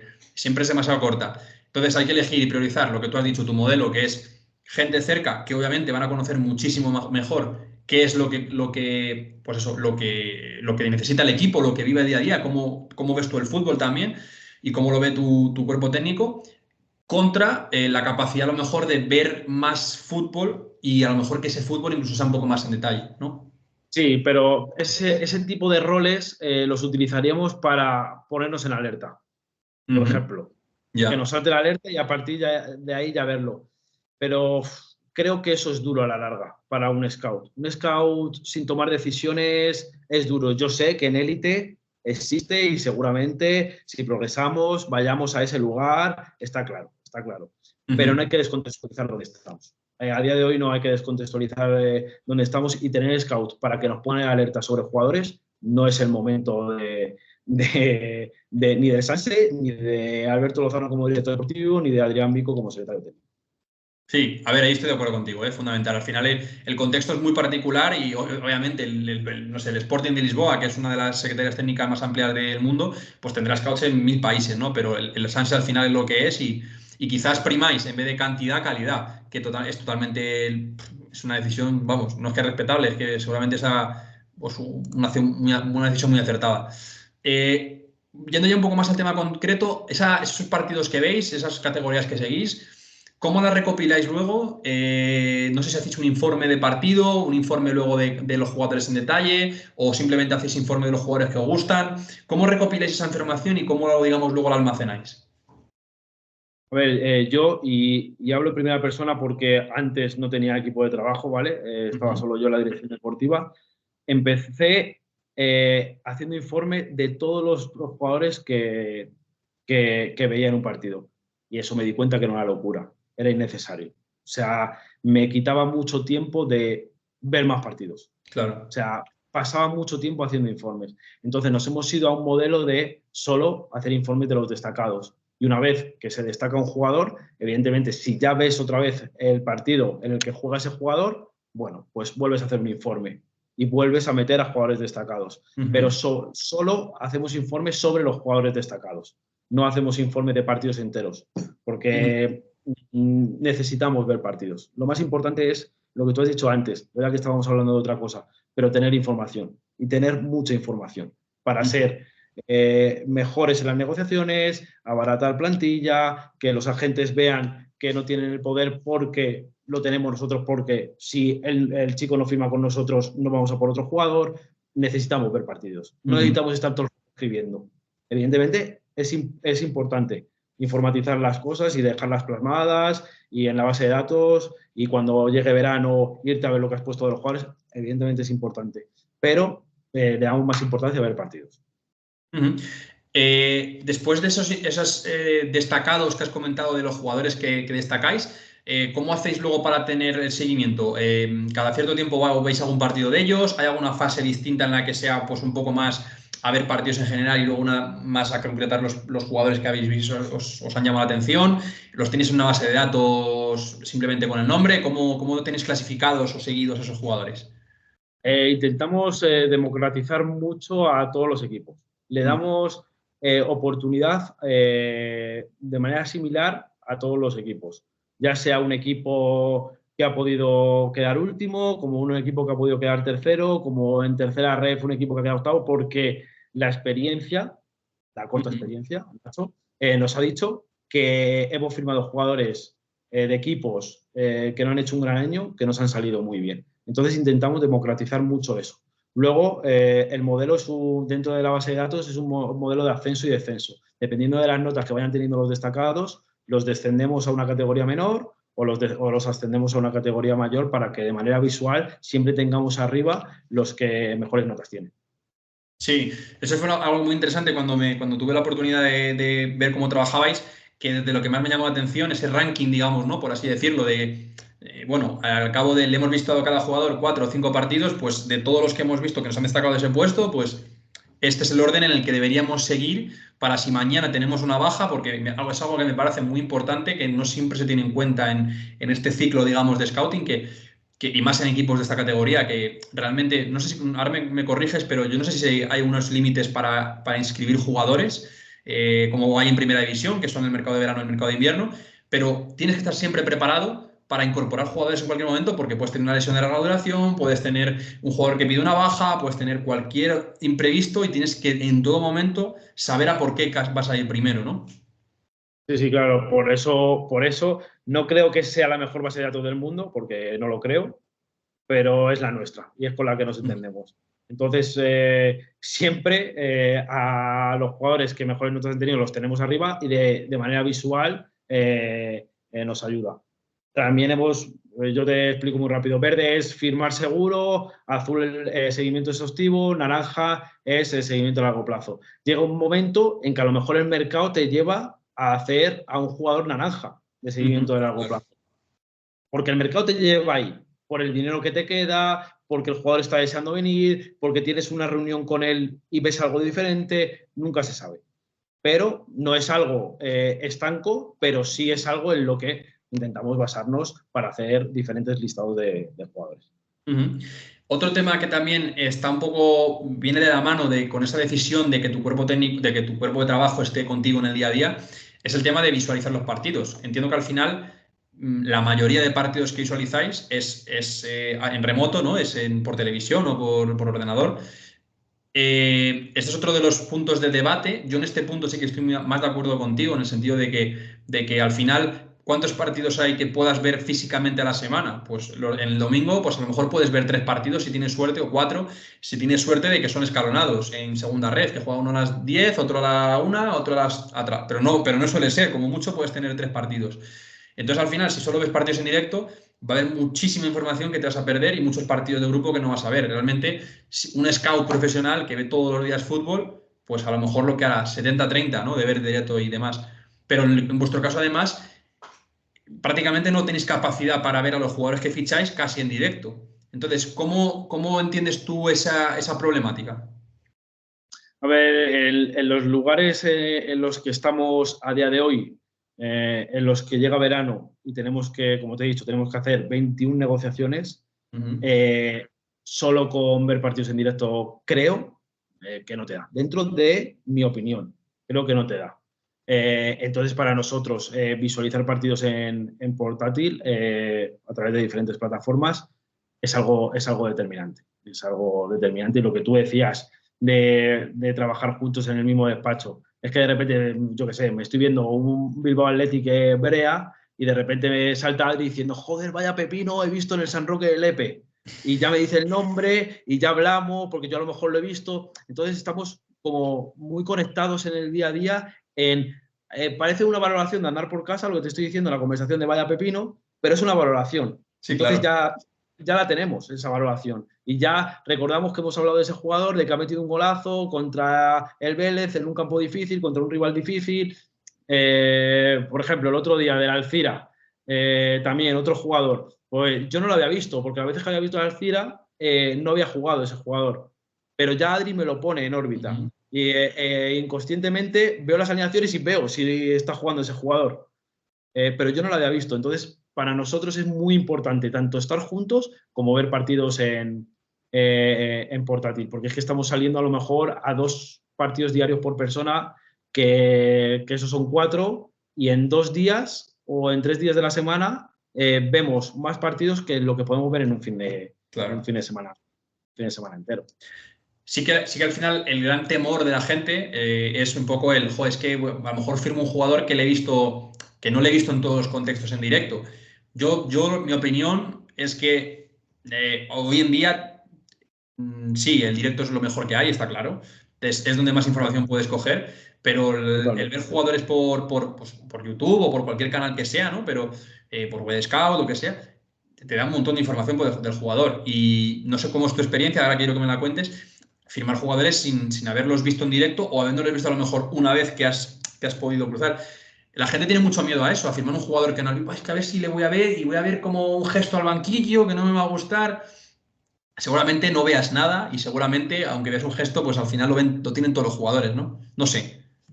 Yo siempre se lo digo a Adri, que tenemos que entrenar mucho el ojo viendo partidos en portátil, porque cuanto más entrenes el ojo, más facilidades vas a tener para detectar al bueno o para comparar. Esto es yo creo que es algo parecido a ver en directo. Evidentemente, como el directo no hay nada, yo lo sé. Pero si tú ves muchísimos partidos en portátil, también tienes esa capacidad de de comparar a los jugadores a través de un portátil. Claro. Es a lo que voy. Y yo lo siento mucho. A Arasa no fui a Ebro a verle. Porque si yo voy a Ebro a ver a Arasa, veo un partido en el fin de semana, en vez de ver 6. Y no sé, teniendo 21 fichas, habiendo 90 equipos en segunda federación, habiendo 40 equipos en primera federación, si yo a Arasa le voy a firmar, aunque vaya a verlo en directo. Entonces, es perder un fin de semana para no saber si voy a firmar a ese jugador. Entonces, prefiero verme 6 partidos de Arasa en portátil que verme 2 partidos en portátil y ver uno en directo. Evidentemente, si me pones ese ejemplo, ¿qué elegiría? Ver 6 partidos de Arasa en portátil. Aunque Sí. en el campo del Ebro, que se ve prácticamente a pie de campo, me da igual. Prefiero verle 6 partidos. Totalmente, no. Y está claro que, o sea, has dado para mí en el clavo. O sea, tener la posibilidad de ver un jugador 6 veces, aunque sea en tele, a verla 1 o 2 en directo, para mí en este caso es cantidad, porque la calidad tampoco marca tanto las diferencias. Hoy en día encima hay cámaras que son cámaras tácticas, bueno, a lo mejor en otros niveles, ¿no? Pero que son cámaras tácticas en la que ves a cualquier jugador, aunque el balón esté en el otro lado, y es que para mí es un atraso. Mi humilde opinión, ojo, que respeto cada modelo de dirección deportiva, pero para mí es un poco atraso no aprovechar esa tecnología que tenemos y esos recursos que podemos tener. Pero todo es comparar, Nacho. O sea, si has visto al Ebro en las últimas 3 temporadas 14 veces, aunque sea una mala cámara, un campo pequeño, pero sabes quién ha rendido en ese campo y sabes lo difícil que es rendir en ese campo. Todo es comparar. Entonces, si Arasa en este caso, te pongo el ejemplo de Arasa, si Arasa en este caso ha rendido en ese campo, comparándolo con la cantidad de jugadores que he visto jugar en ese campo, pues me quiere decir algo, más allá de que no lo haya visto en directo. Claro, sí, totalmente. Has hablado también antes de que vosotros intentabais fichar muy rápido, digamos, dentro del calendario, mucho más antes que los demás equipos. Eso tiene un contrapunto, que a lo mejor es precipitarse, ¿no? Y que a lo mejor surge después una opción que dices, esta opción la descartamos porque no era posible en un inicio y de repente pues surge después. Claro, hay pros y contras. ¿Tú cómo lo ves? ¿Mejor ser rápidos para firmar y adelantarse a todos los demás o esperar a ver qué puede surgir? Yo prefiero ser rápido porque esto es un tema que lo vamos a tratar de manera indirecta. No me lo has preguntado, pero creo que va de perfiles idóneos, no de buenos jugadores. Entonces, Era la siguiente, ¿eh? Era la siguiente. bueno, Bueno, te la claro. anticipo, te he leído la mente. Si creo que el 14 de julio he firmado los perfiles idóneos para la idea del cuerpo técnico, para la idea de Pablo, para la idea del club, estoy tranquilo. Más allá de que luego venga un jugador que es buenísimo, que viene a hacer 10 goles. No, yo he firmado o nosotros como dirección deportiva hemos firmado a los jugadores idóneos para Pablo Álvarez y su cuerpo técnico, para el Sanse y para este campo y para este grupo. Entonces, prefiero eso. Sí, a lo mejor lo que tú dices, me puedo perder a un gran jugador, pero también que un jugador llegue el 15 de agosto cuando a lo mejor 21 jugadores de esa plantilla llevan currando como animales, soportando cargas físicas, yendo a stays en la montaña, todo lo que se vive juntos en el sufrimiento, ese jugador no lo va a tener. Y de verdad que yo creo que ese jugador nunca va a estar conectado realmente al sufrimiento del equipo en pretemporada. Yo ahí estoy totalmente de acuerdo. Yo siempre, bueno, a otra escala, ¿no? Pero cuando he estado como entrenador y he tenido que hacerme yo las plantillas para el año que viene, viendo jugadores y demás, yo también me gustaba hacerlo pronto, pues porque tenía muy claro qué perfiles quería y tenía muy claro qué jugadores incluso quería, iba por ellos antes de que llegaran los demás. Y si los tengo ya firmados, ya no los puede quitar nadie. Obviamente, a lo mejor mi primera opción del portero no sale. Me sale la segunda y a lo mejor dentro de 2 meses el portero no encuentra lo que quería y cae esa opción, pero bueno, prefiero arriesgarme, como dices tú. Entonces también entiendo, y en la siguiente pregunta, que era la de tener a los mejores en cada posición de la categoría o tener a los que son más adecuados según tu idea, entiendo que tú prefieres, por lo que has comentado antes, a los adecuados. Vale, ¿por qué? ¿Y cuál ha sido tu experiencia respecto a esto? Y esto también, un poco a raíz de esto, va lo de generar sinergias antes de que las sinergias se desarrollen o se consigan.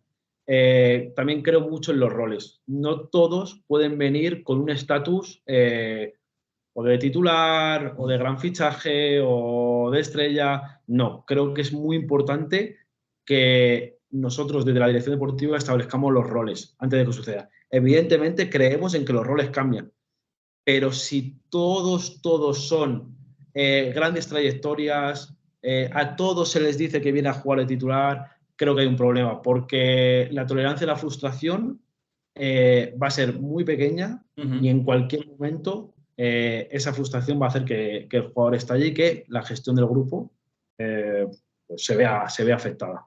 Entonces, creemos mucho en eso, en establecer roles desde el principio y lo que tú dices, en que también creemos que hay perfiles idóneos para cada contexto.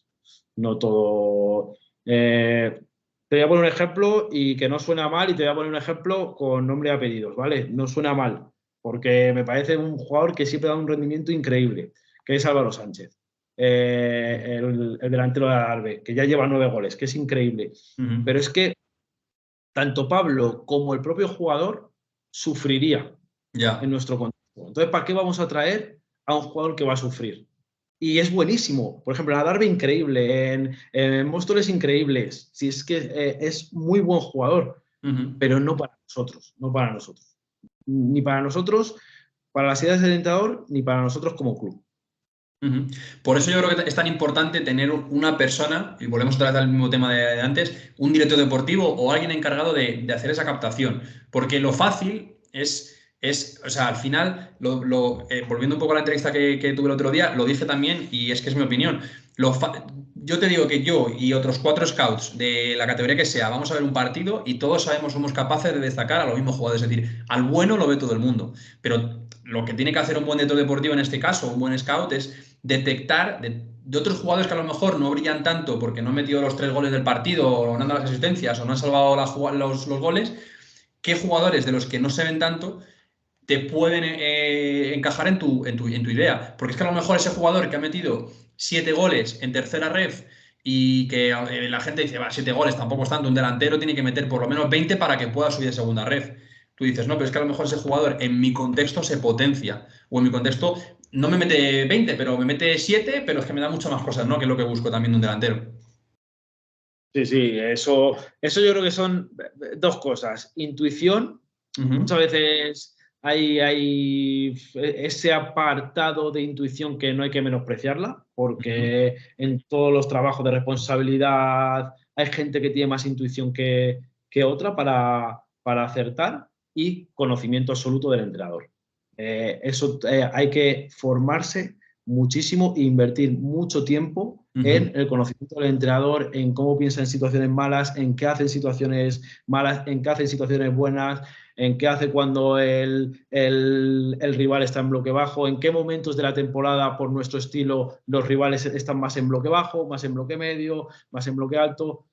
Yo tengo analizado que a nosotros, por la manera de jugar que tenemos, muchas veces la primera parte de la temporada nos saltan en intermedias, ¿vale? Entre jugadores. Luego la siguiente parte de la temporada nos saltan 1 a 1, ¿vale? A duelos individuales. Y luego la siguiente parte de la temporada hacen bloque bajo. Suele ser así porque la experiencia me lo dice, no por nada, es por la manera de jugar que tenemos y cómo Pablo va desarbolando todos ese tipo de planteamientos. Entonces tengo que tener jugadores para las diferentes fases. Y eso muchas veces el jugador que no juega no lo entiende. Oye, a lo mejor en esta fase de la temporada no vas a participar tanto, pero creemos, por nuestra experiencia anterior, que va a llegar un momento de la temporada que vas a ser determinante. Porque el rival también juega. Y no solo hay que centrarnos en nosotros, también hay que centrarnos en los rivales y en cómo nos defienden y en cómo nos atacan. Joder, acabas de decir una cosa, la verdad es que nunca he escuchado y que me parece top, de verdad. Y eso se consigue también a través de lo que tú dices, invertir muchísimo en conocer al entrenador. Y fíjate, es que yo, ya te digo, me acaba de hacer así un poco un clip porque nunca había pensado ni siquiera en jugadores que a lo mejor tú mismo sabes que los primeros 10 partidos de liga o 15 van a jugar pocos minutos. Pero saber que ese jugador, por tu experiencia, por cómo conoces al entrenador, los últimos 15 va a ser determinante. Y eso me parece ir más allá, ¿no? Me parece dar una vuelta más que es una pasada, ¿no? Bajo mi punto de vista. Luego, también entiendo que para ver este tipo de perfiles que estamos hablando, de ser los jugadores más adecuados, yo no sé si vosotros también recurrís más a los equipos que son un poco de un estilo parecido al vuestro. Es decir, no lo sé, me lo invento. Si el Manresa tiene un estilo muy parecido al de Pablo, querréis ver mucho al Manresa porque seguramente hay jugadores que puedan servir para luego el estilo de Pablo, ¿verdad? Es verdad que esos estilos esos estilos y esos entrenadores nos lo ponen más fácil en la captación. Ujú. Pero a día de hoy en Segunda Federación es difícil encontrarse estilos tan parecidos a Sí, Pablo Álvarez. Entonces hay que ir a situaciones muy micro. Yo, por ejemplo, Pareja en Laredo, tenía juego directo metido en la cabeza. Pero es verdad que cuando a él le venía el clic y demás, en salida de balón giraba la cadera amagando que jugaba fuera y la metía dentro. Pues bueno, esas son las pequeñas situaciones que hay que detectar para, más allá de el estilo de juego que tiene su entrenador o que tiene su club, quedarse con sus aspectos individuales, sus aspectos técnicos que pueda hacer ante una situación muy parecida a la que se va a encontrar con Pablo Álvarez en un futuro. qué bueno, qué bueno. Muy bueno también.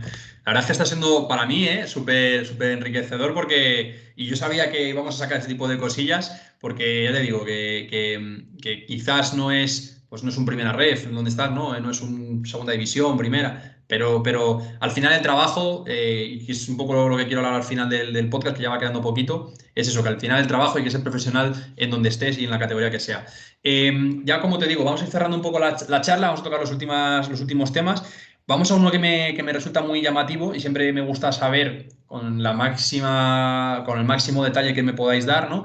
¿Cómo hacéis en cuanto a la gestión salarial de la plantilla? En fin, ¿hacéis una serie de roles, como tú comentabas, de tú titular, tu suplente por puesto? O a lo mejor titulares en general sin especificar posiciones y por eso son los que tienen más presupuesto. ¿Cómo lo hacéis allí ¿Cómo es tu método, digamos? Partiendo de la base de que a mí en los clubes en los que he estado me han dado un presupuesto cerrado, sé que hay otros clubes que van variando el Ujú. presupuesto, que van diciendo, mira, este me va a costar esto, me lo permites, y en función a eso van tirando. A mí es verdad que los dos lugares donde he estado me han dado el presupuesto cerrado. Lo primero que hago es establecer la media salarial por posición. Por ejemplo, te pongo un ejemplo, 12.000 el lateral derecho y 12.000 el lateral derecho secundario. Pues a partir de ahí juego. A lo mejor a uno le pago 18, pero a lo Ujú. mejor al otro le pago 6. Voy jugando con eso, pero siempre poniéndome un poco en la media de cada posición para no salirme. Y si ahorro en una posición, digo, joder, qué bien, qué suerte he tenido y qué contento estoy, que en otra posición voy a poder dar más dinero. Es como funcionamos. No sé si es la mejor, pero es a la que estoy acostumbrado para completar el puzzle del presupuesto que me dan. Ujú. Es muy interesante la manera que lo tenéis. Yo he visto mucha gente que tiene su propia metodología, pero esta nunca la había escuchado y me llamó la atención cuando me la explicaste por primera vez. Además de eso, yo no sé si luego tenéis el presupuesto cerrado, digamos, del sueldo fijo y luego aparte tenéis un dinero para primas, si las primas van incluidas en ese presupuesto de los jugadores y cómo las manejáis en función de objetivos, en función de por partido, ¿cómo lo hacéis? Sí, intentamos computar todas las primas individuales de los jugadores como si se fuesen a cumplir un 20% de ellas. Ok. No sé si me explico, Ujú. porque si se completa el 100% es una barbaridad, pero el 100% nunca se completa, porque muchas veces están solapadas. Por ejemplo, el lateral derecho a lo mejor tiene las mismas primas por partido de titular. Los dos Ujú. laterales derechos nunca van a completar lo mismo porque los partidos que se juegan son los partidos que se juegan. Entonces, nunca se completan el 100% de las primas. Por, Claro. por experiencia un poco y consensuándolo con la propiedad, llegamos a ese acuerdo. No sé si son 20 o un 25% de las primas totales de los jugadores son las que se añaden al presupuesto. Ujú. Qué bueno. Y esas primas se van, como tú dices, añadidas al presupuesto de sueldos, ¿no? Te añade una cantidad de 20% extra de primas o lo que sea. Sí, sí, no, no, a mí me dan el presupuesto cerrado. Tú imagínate, es un ejemplo, 2 millones de euros, pues dentro Sí, de esos 2 millones de euros las están primas. las primas. Ambas. y contando con el 20% de todo eso. Sí, sí, sí. Vale, vale. Tenía una pregunta aquí puesta para el final, para concluir un poco, pero es que ya lo hemos hablado, que es un poco las cualidades que tiene que tener un buen director deportivo. Cuando te preguntaba qué tipo de director deportivo eres, me has hablado pues un poco de la empatía. No sé si quieres añadir alguna cosa que digas que quizás sea un punto que quieres mejorar o un punto que tú tienes muy claro digamos, tiene que tener un director deportivo, que a lo mejor puede ser una carencia tuya, al final nadie es perfecto, ¿no?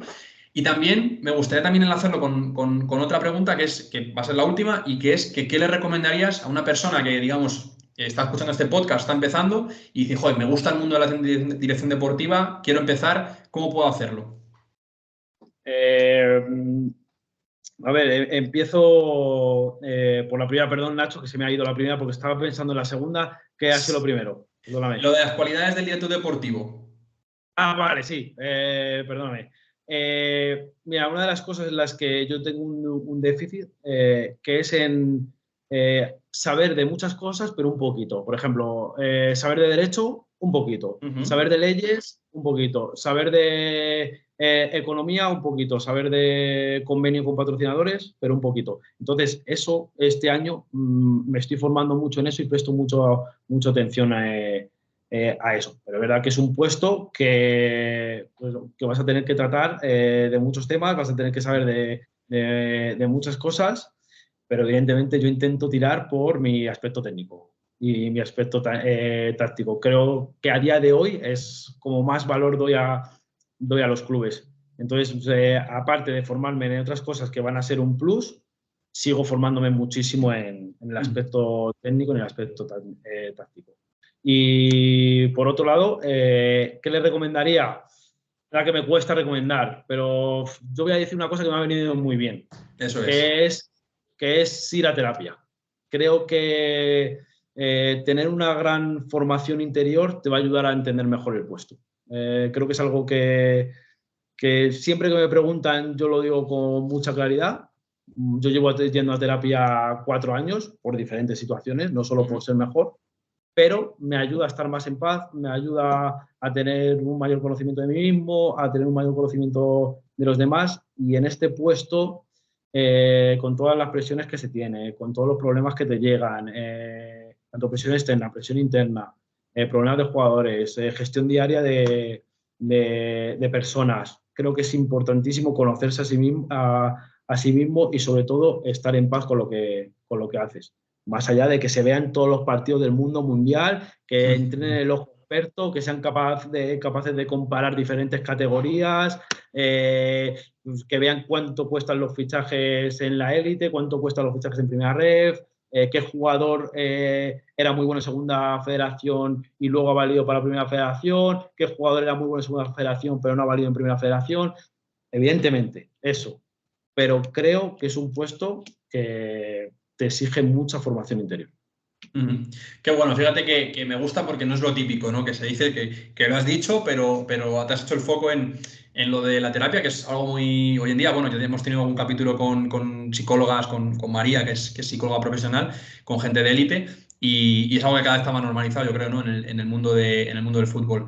También yo quiero analizar una de las cosas que has dicho con respecto a las cualidades que tiene que tener un buen director deportivo, y es que también yo creo que el tiempo, como decía Sergio en el último episodio que me gustó, el tiempo suma cero, ¿no? Entonces, si le dedicas tiempo a una cosa, se la tienes que dejar de dedicar a otra cosa. Entonces, también hay que tener en cuenta y realizar ese ejercicio de autoconocimiento, ¿no? De saber en lo que eres bueno, dentro de los áreas que tiene que manejar un director deportivo en este caso, saber en lo que eres bueno y potenciar eso como tu marca, porque al final es lo que te va a hacer destacar de los demás y obviamente reforzar lo que tú decías, reforzar las cosas que tienes débiles, pero al final también creo que tu clave es el tema técnico-táctico y creo que aunque refuerces otras áreas, debería de seguir siéndolo porque es lo que te va a hacer diferente y lo que te va a hacer fuerte, ¿no?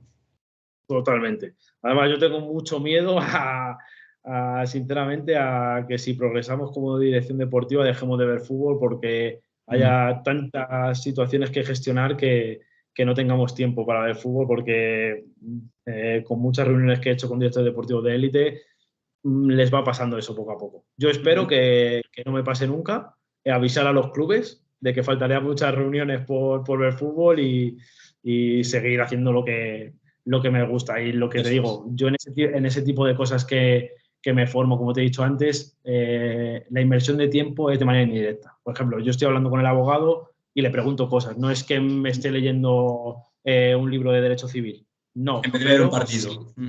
Claro, eso es. Sí, cuando estoy hablando de algo de leyes, intento poner mi mente al máximo para poder retener lo máximo posible. Bueno, Alberto, pues hemos llegado al final. Agradecerte muchísimo que hayas dado pues, todo este tiempo que tienes, que sé que además en la agenda de un director deportivo hay muy poco tiempo de la semana. Agradecértelo de verdad, ha sido brutal.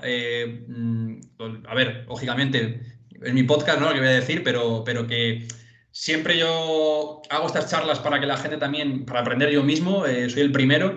Y fíjate que yo sobre dirección deportiva, soy secretaria técnica, scouting, pues me formo mucho aparte del podcast, leo mucho, investigo mucho, escribo mucho y me han dicho cosas sobre las que no había reflexionado o sobre las que había reflexionado muy poco y que me han ayudado a seguir dándole una vuelta. Espero que también a la gente le haya servido tanto como a mí. Nada, tío, muchas gracias. Si no sé si quieres despedirte, decir algo al final.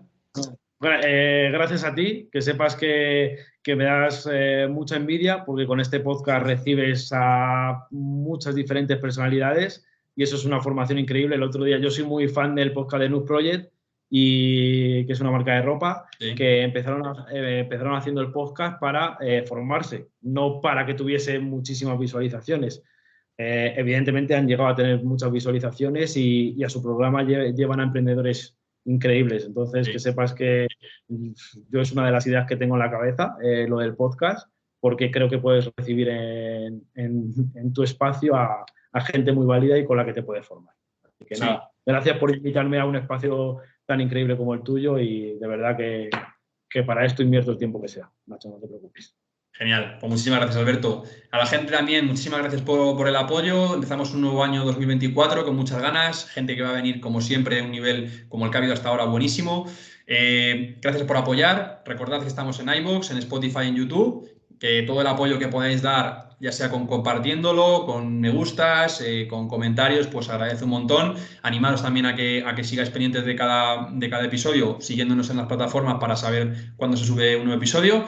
Y daros un fuerte abrazo a todos, desearos que hayáis empezado bien el año y nos vemos la semana que viene.